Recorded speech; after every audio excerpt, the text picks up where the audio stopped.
Hello everyone, very much welcome on Nimbus platform. अब हमारा HPS mains का examination नज़दीक है and I know the value of the time. Today in this session we are going to discuss the science and technology section of your Himachal Pradesh GK in the context of your mains examination. This is our quality enrichment program and I hope कि program जो है initiative आपके लिए काफ़ी helpful रह रहा है। सो जो भी मेरे एफर्ट्स हैं और मेरे एक्सपीरियंसेस हैं इन सेशंस के थ्रू जो है आपको डेफिनेटली हेल्प करेंगे। सो आज का सेशन जो है स्टार्ट करते हैं without any delay. Very first question from today's session is that write down some important medicinal plants of cold desert of Himachal Pradesh. ये प्रश्न है आपके सामने, ठीक है।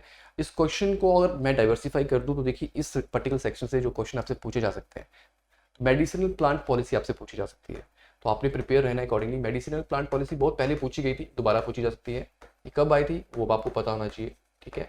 तो मेडिसिनल प्लांट पॉलिसी के जो फीचर्स हैं, ऑब्जेक्टिव्स हैं, वो आपके बड़े क्लियर होने चाहिए। Features and objectives, right.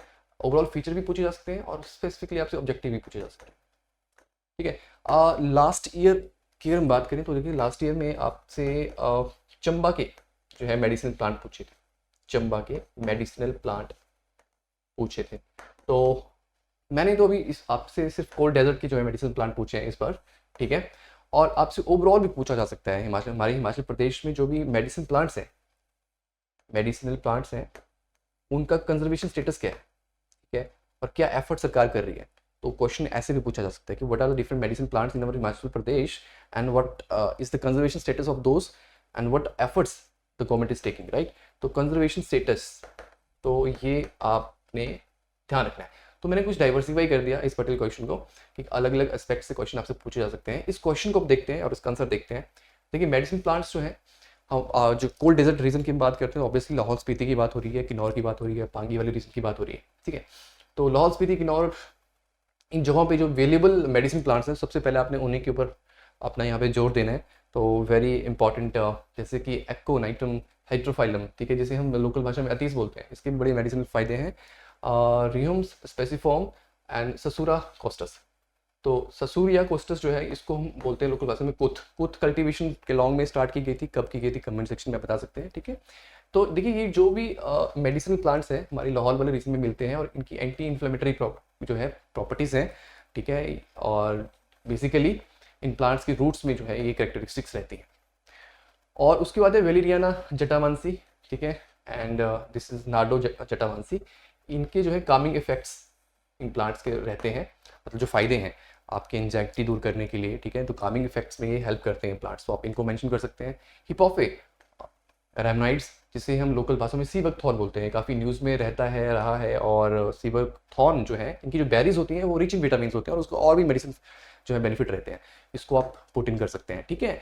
And then the betula utilis. Betula utilis जो है इसको लोकल भाषा में भोजपत्र बोलते हैं। ये वही भोजपत्र है या वही ये पौधा है जहाँ पे आपके जो पुराने वेद हैं उसके ऊपर लिखे हुए हमें मिलते हैं, ठीक है। तो इसके और इसके जो मेडिसिनल फायदे हैं वो भी हैं, जैसे कि जॉन्डिस क्योर करने के काम आता है, बोन्स एंड वॉन्ड्स में ये हेल्प करता है। उसके बाद पाइक्रो राइजा कुरोरा, ठीक है, जिसे हम बनककड़ी बोलते हैं, ठीक है। तो पिक्रोराइजा कुरोरा बनककड़ी, इसके फायदे भी बहुत ज़्यादा हैं। अस्थमा में ये हेल्प करता है, कोल्ड एंड कफ में हेल्प करता है, जॉन्डिस, लेप्रोसी, कॉन्स्टिपेशन, ठीक है। इन बड़े सारे मेडिसिन के बेनिफिट है। तो ये सारे इंपॉर्टेंट जो वैल्यूबल प्लांट्स हैं, मेडिसिन प्लांट्स हैं, ठीक है। ये इनकी बहुत ही जो है अभी ये एंडेंजर्ड में है और सरकार अपने एफर्ट्स कर रही है इनकी, उनको कंजर्व कर रही है। और तो आप इनको मेंशन करना बहुत ज़रूरी है, right.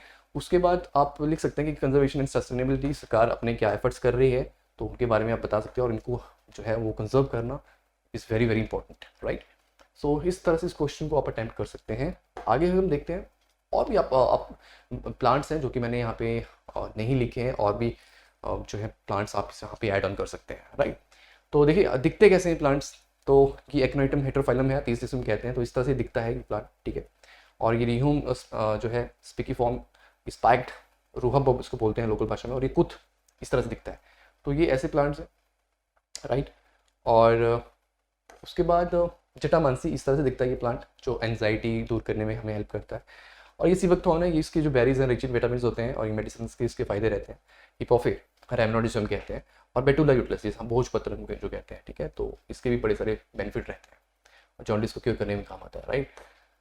So yes, that was the question and मैंने आपको इसको डाइवर्सिफाई भी कर दिया। Next question is how does the HP state knowledge cell on climate change aim to bridge knowledge gaps and contribute to evidence based policy formulation for climate change mitigation and adaptation in Himachal Pradesh? ठीक है, सो देखिए एक और चीज़ मैं बताना चाहता हूँ। देखिए जो भी पार्ट में डिस्कस कर रहा हूँ साइंस एंड टेक का, ये GS3 यूनिट 2 सब यूनिट 3 का पार्ट है, और यहाँ से बेसिकली जो भी प्रश्न देखे जाते हैं वो आपके 4 मार्कर देखे जाते हैं। ठीक है, तो अकॉर्डिंगली मैं आपसे डिस्कस कर रहा हूँ जिस हिसाब से जो है चीज़ें पूछी जाती हैं।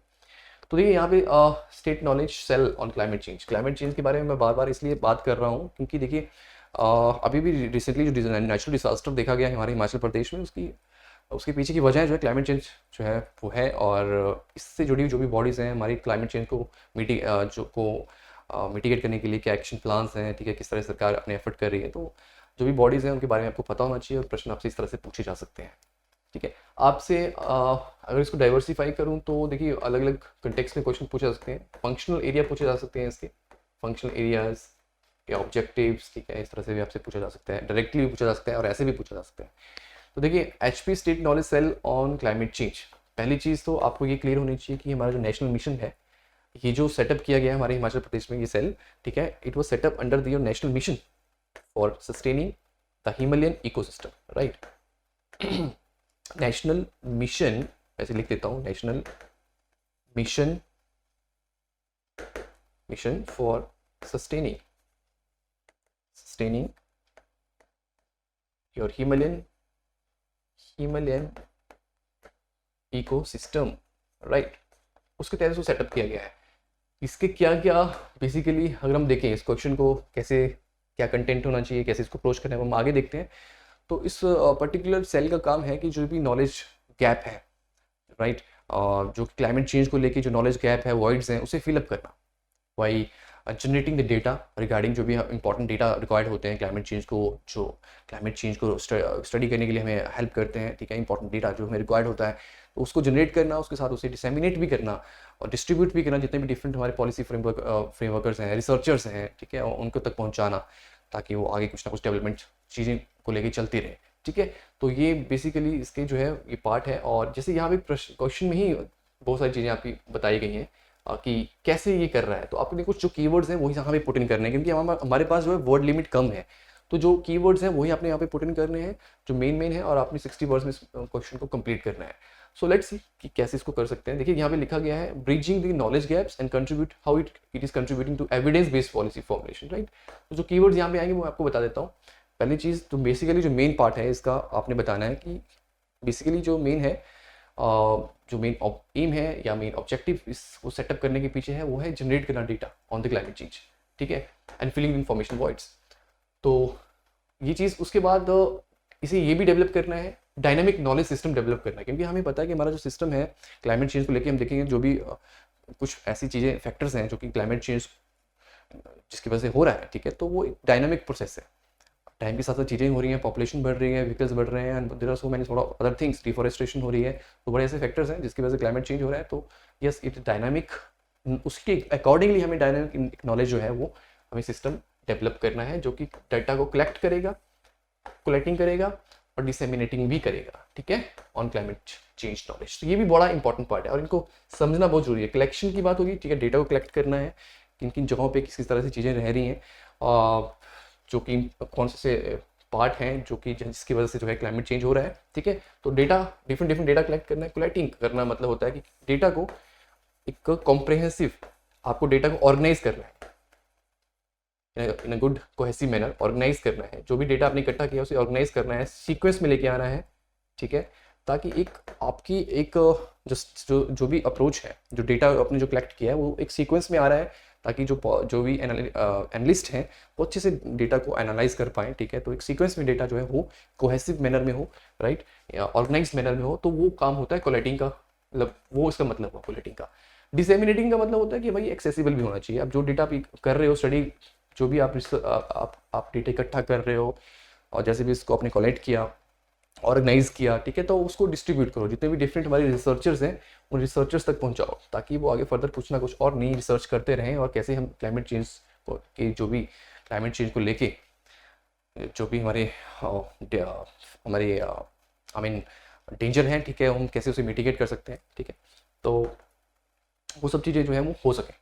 उसके बाद this will lead to evidence based policy formulation, जो आपसे क्वेश्चन में पूछी गई है। अब कीवर्ड देखिए, पहले तो आप कैसे ये कर रहा है, how it is doing bridging the knowledge gaps, ठीक है, तो कैसे कर रहा है, डेटा को जनरेट कर रहा है, तो ये तो बड़ा इंपॉर्टेंट लिखने वाली बात है, जनरेटिंग द डेटा, और साथ में इन चीज़ों को भी लिखना बहुत जरूरी है, डायनामिक नॉलेज सिस्टम को, ठीक है। और उसके बाद लिखा था कि कैसे ये कर रहा है, एविडेंस बेस्ड पॉलिसी फॉर्मुलेशन, ठीक है। तो इस कैसे करेगा ये, अब जब हमारे पास क्या होगा कि सॉलिड साइंटिफिक हमारे पास जो स्टडी जो होगी, ठीक है, तो साइंटिफिक अंडरस्टैंडिंग जब हमारे पास होगी, ठीक है, तो उसकी वजह से क्या होगा कि हम जो हमारे पॉलिसी फ्रेमवर्कर्स हैं, पॉलिसी मेकर्स हैं, बहुत अच्छी तरह से जो है अपनी पॉलिसीज क्लाइमेट चेंज को लेके को मिटिगेट करने के लिए, क्लाइमेट चेंज से निपटने के लिए जो भी उसके बुरे इंपैक्ट पड़ रहे हैं, ठीक है, तो उन सब से निपटने के लिए क्या है, हम उस अकॉर्डिंगली पॉलिसी बना सकते हैं। तो ये बहुत इंपॉर्टेंट है, by providing a solid foundation. Solid foundation ये प्रोवाइड करता है ये cell of scientific understanding and actionable insights for climate change, ठीक है, for the mitigation adaptation strategies in Himachal Pradesh, right. और साथ साथ में ये क्या करता है, ये साथ साथ में कोलैबोरेट भी करता है अलग अलग जो इंटरनेशनल इंस्टीट्यूट्स हैं, रिसर्च इंस्टीट्यूट्स हैं, ठीक है, तो उनके साथ भी कोलैबोरेट करता है, और साथ में टेक्नोलॉजी की जो है डिप्लॉयमेंट भी करता है, राइट, फाइन। तो ये चीज़ें भी रहती हैं। सो यहीं से ही मैंने एक क्वेश्चन एक और मैं आपसे यहाँ आपके सामने यहाँ लेके आया हूँ। क्वेश्चन ऐसे भी पूछा जा सकता है कि what are the functional areas of HP state knowledge cell on climate change in Himachal Pradesh. तो अलग अलग तरह से प्रश्न पूछे जा सकते हैं, तो आप इस पर्टिकुलर टॉपिक को भी अच्छे से पढ़ लीजिएगा। देखिए, अब फंक्शनल एरियाज की हम बात करें तो देखिए वहाँ पे क्वेश्चन थोड़ा अलग तरह से पूछा गया था, तो अलग तरह से आपने जो इसको आंसर किया, जो एक्चुअली रिक्वायर्ड होता है, क्वेश्चन की डिमांड होती है, आपने अकॉर्डिंगली आंसर करना होता है। यहाँ पे फंक्शनल एरिया पूछे हैं, सीधा आपने पॉइंट्स में लिखना है।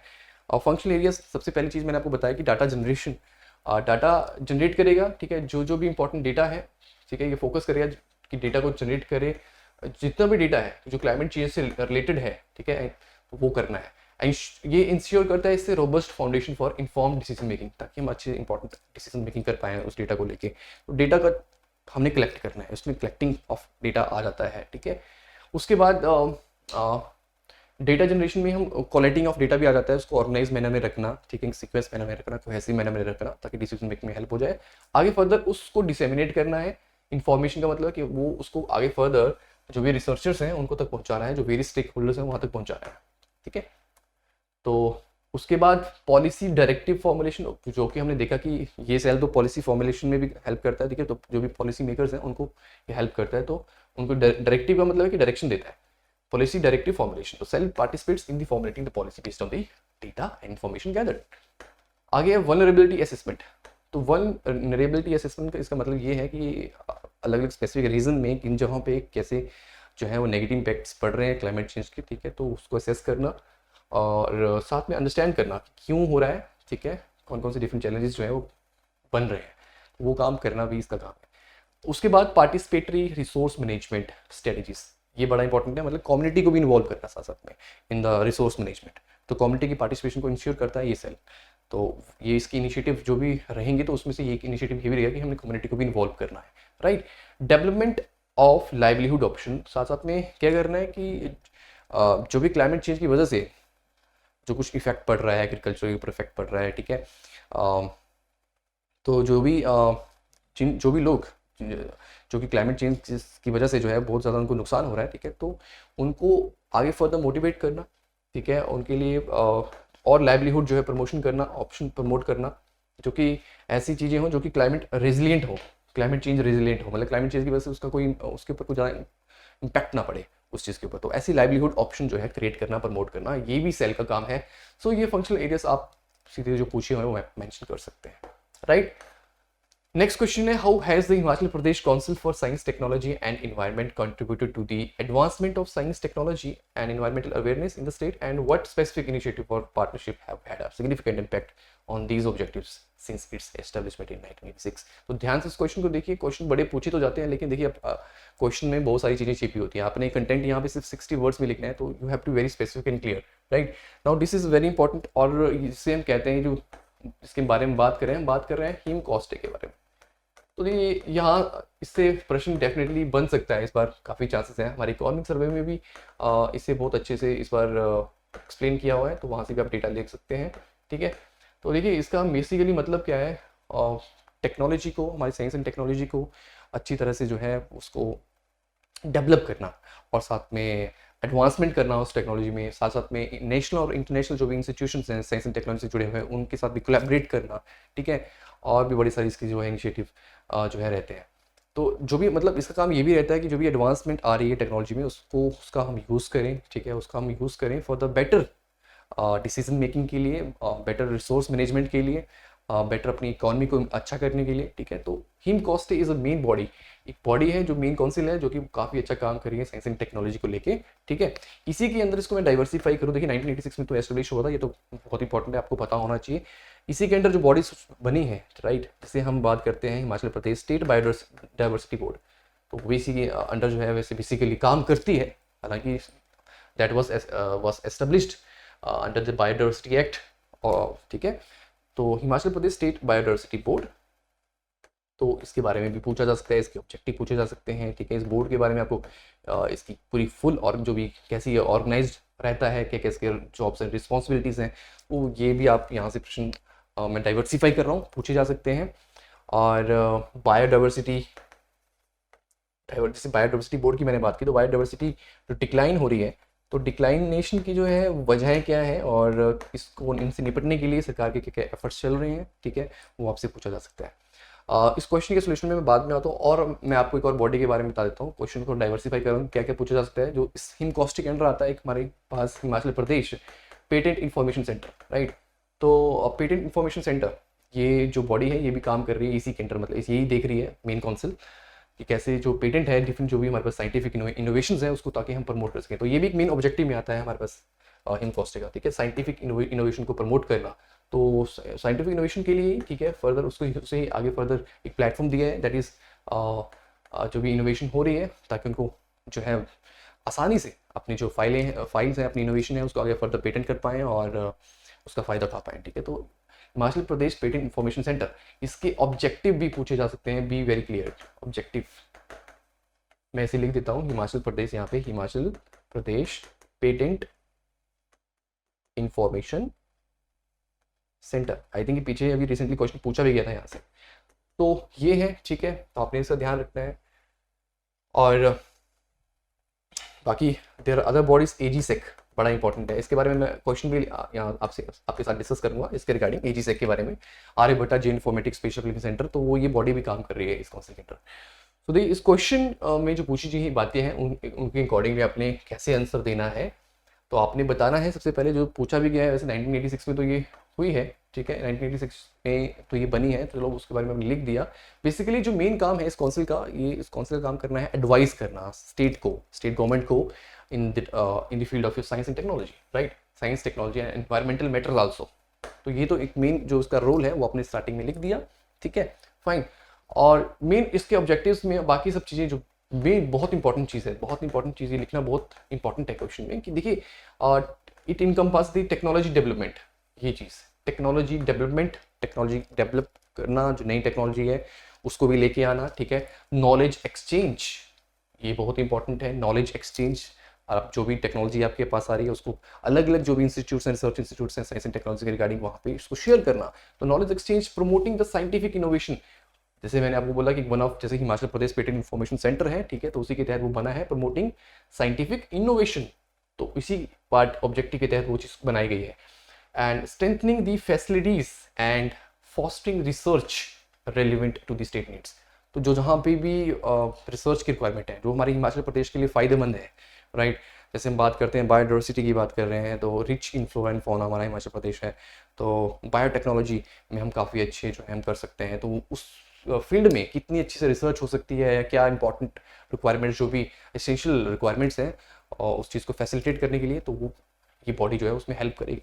और कोई इंपॉर्टेंट सेटअप अलग से कोई बॉडी बनानी है, कोई सेटअप बनाना है, ठीक है, तो वो भी यही कौन से बनाएगी। जैसे Himachal Pradesh patent information centre है बनाया गया है, ऐसे ही कोई भी रिस्पेक्टिव ऐसी रिसर्च जहाँ पे हिमाचल प्रदेश को बहुत नीड है और हिमाचल प्रदेश उसमें बहुत आगे कुछ जा सकता है, आगे जा सकता है, तो वो काम भी यही काउंसिल करेगी, वही बॉडी जो बनाएगी वो यही करेगी, ठीक है। तो इस काउंसिल का काम कोलैबोरेट करना भी है डिफरेंट इंटरनेशनल इंस्टीट्यूट्स जो रिसर्च इंस्टीट्यूट्स हैं, ताकि नॉलेज उसमें एक्सचेंज की जा सके, ठीक है, फैसिलिटेट की जा सके टेक्नोलॉजी ट्रांसफर, और इन्वायरमेंटल अवेयरनेस का काम भी हम कर सकें, ठीक है। और ओवर द ईयर्स ये एक बहुत ही इंस्ट्रूमेंटल जो है ऑर्गेनाइजेशन रही है, एक इंफॉर्मेशन, एक साइंटिफिक और टेम्परामेंट को उसने जो है आगे ये लेके आई है, ठीक है। साइंटिफिक नॉलेज को लेके जो एक नॉलेज गैप था, वॉइड था, उसको फिलअप करने का इसने बड़ा काम किया है हमारे हिमाचल प्रदेश में। तो यस, आप इस तरह से इस क्वेश्चन को अप्रोच कर सकते हैं। और इसको थोड़ा सा और मैं पॉइंट्स में कर दूं, आप ऐसे भी कर सकते हैं इस क्वेश्चन को, अगर आप अटेम्प्ट करना चाहें, पॉइंट्स में लिखना चाहें तो वैसे भी कर सकते हैं। एक अल्टरनेट मैंने आपके सामने यहाँ पे दिया, आप इसका स्क्रीनशॉट ले सकते हैं, ठीक है, फाइन। तो ये देखिए, एस्टेब्लिशमेंट बता दिया, उसके रोल बता दिए, ऑब्जेक्टिव बता दिए, कोलैबोरेशन बता दिया, जो जो उसके मेन रोल है, ठीक है। Technology transfer is also very important, इसका इम्पैक्ट जो पड़ा है हमारे हिमाचल प्रदेश में, तो वो सब चीज़ें, राइट। आगे चलते हैं, नेक्स्ट क्वेश्चन है, what is the relevance of the Aryabhatta geo informatic and space application centre in Himachal Pradesh. Yes, तो ये अब इसी का ही हिमकॉस्टी का एक बॉडी है, ठीक है। तो इसकी क्या रेलिवेंस है, इसके बारे में इस तरह से इसको पूछा गया है। इस क्वेश्चन को डाइवर्सिफाई करूं तो भाई आपसे पूछा जा सकता है कि what are the different objectives of एजीसेक, ठीक है, क्या है, क्या ऑब्जेक्टिव है इसके, वैसे आपसे पूछा सकता है, ठीक है। What are the different functional areas of एजीसेक, ठीक है। तो ऐसे भी पूछा जा सकता है, जैसे मैंने पूछा है ऐसे भी पूछा जा सकता है। तो बेसिकली जी इन्फॉर्मेटिक सिस्टम पे काम करता है। जी इन्फॉर्मेशन सिस्टम क्या है, ठीक है, हमें क्या करते हैं, स्पेशल इंफॉर्मेशन प्रोवाइड करते हैं, स्पेशल इंफॉर्मेशन, स्पेशल जियो स्पेशल जो हम बोल देते हैं, जियो स्पेशल इंफॉर्मेशन क्या होती है कि हमें पर्टिकुलर स्पेसिफिक रीजन की हमें जो है वो एक सैटेलाइट बेस्ड इंफॉर्मेशन प्रोवाइड करता है, ठीक है। स्पेसिफिक रीजन की हमें सैटेलाइट जो है information, satellite based information provide करना, ठीक है, जो कि हमें क्या हेल्प करती है, कैसे हेल्प करती है, हमें हेल्प करती है डिसीजन मेकिंग में, हमारी डिसीजन मेकिंग में अलग अलग फील्ड में। अगर हम बात करते हैं डिफोरेस्टेशन को ट्रैक करना है, तो यस, हमें सैटेलाइट बेस्ड इंफॉर्मेशन के थ्रू हम वो कर सकते हैं। हमें अर्बनाइजेशन की हम बात करते हैं, अर्बनाइजेशन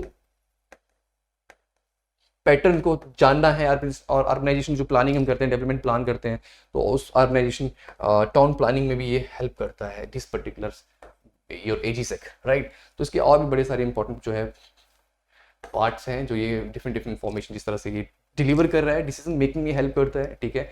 हमारे हिमाचल प्रदेश स्टेट गवर्नमेंट को अच्छे से ये अपनी इंफॉर्मेशन प्रोवाइड करके डेवलपमेंट के रास्ते में लेके आ रहा है, ठीक है। तो यहाँ पे जैसे क्वेश्चन को कैसे आप अप्रोच कर सकते हैं, देखिए जैसे यहाँ पे लिखा गया है कि ये एक क्रिशियल रोल प्ले कर रहा है इन हिमाचल प्रदेश डेवलपमेंट। जितनी भी हमारी डेवलपमेंट एक्टिविटीज़ हैं, डिसीजन मेकिंग जहाँ पे हमें जो रिक्वायर्ड होती है, तो हमें सैटेलाइट बेस्ड इंफॉर्मेशन प्रोवाइड कर रहा है।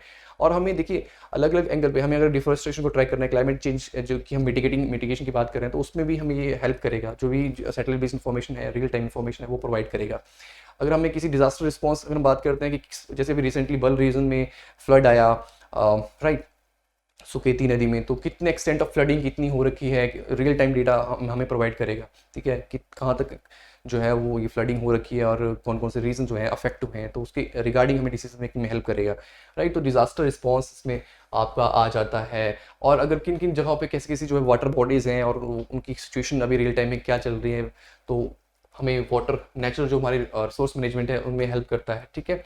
वाटर बॉडीज की बात करूँ, नेचुरल रिसोर्स और भी हमारे जो है, ठीक है, चाहे ट्रीज हैं, डिफरेंट स्पीसीज की मैं बात करता हूँ, क्योंकि रीजन में कैसे कैसे डिफरेंट स्पीसीज हैं और वो उनका रियल टाइम डेटा और वो कैसे जो है वो बिहेव कर रही हैं, उनका जो पैटर्न है वो कैसा है डिफरेंट स्पीसीज का विद द टाइम, तो वो हमें प्रोवाइड करता है। एग्रीकल्चर ऑप्टिमाइजेशन, ठीक है, तो एग्रीकल्चर एक्टिविटीज़ में भी इसकी एप्लीकेशंस हैं जियो इन्फॉर्मेटिक सिस्टम की, वो आप बहुत अच्छे से इसको पढ़ लीजिएगा, राइट। आपको पता होना चाहिए अर्बन प्लानिंग, जैसे मैंने आपको बताया, इन्वायरमेंटल कंजर्वेशन, डिफोरेस्टेशन की ट्रैकिंग, राइट। टूरिज्म डेवलपमेंट, हमें जैसे कि टूरिज्म में मैंने आपसे टूरिज्म पॉलिसी डिस्कस किया था, हम बात कर रहे हैं एक मिड टर्म गोल की कि हम रियल टाइम डेटा लेके आएँ और डिफरेंट नोडल के थ्रू जो है हम जोन्स को रखें कि कहाँ किस जगह पे कितनी डेंसिटी है, अभी टूरिस्ट कहाँ पे जहाँ पे कितने डेंस्ड हैं, और नए हम टूरिस्ट एरिया ढूंढ रहे हैं, डेस्टिनेशन ढूंढ रहे हैं जहाँ पे टूरिज्म जहाँ टूरिस्ट जो है वो कम है, तो एक नोडल लेवल पे satellite based information, real information हम प्रोवाइड करें on the basis of nodes, ठीक है, अलग अलग जोन्स में, ठीक है। तो वैसा भी ये टूरिज्म डेवलपमेंट में ये हेल्प कर रहा है, हमारी ऑर्गेनाइजेशन एजुकेशनल रिसर्च में भी हेल्प कर रही है। तो यस, और AG6 बेसिकली आप बता दो कि स्पेस टेक्नोलॉजी ये यूज़ करती है, ठीक है, और हमारी डिसीजन मेकिंग में और रिसोर्स कंजर्वेशन में हमें बहुत ही बड़ा काम हमारे लिए जो है हमारे हिमाचल प्रदेश के लिए कंट्रीब्यूट कर रही है। तो यस, तो इस तरह से आप कर सकते हैं। जैसे मैंने आपको इसको डाइवर्सिफाई किया, इसके ऑब्जेक्टिव अलग से पूछे जा सकते हैं, फंक्शनल एरिया पूछे जा सकते हैं, तो अकॉर्डिंगली आपने क्वेश्चन को टारगेट करना है, right. So yes, this is from the today session. I hope you like the session. So जल्दी ही मिलेंगे एक और नए सेशन के साथ, नए टॉपिक के साथ. Till then, thank you so much.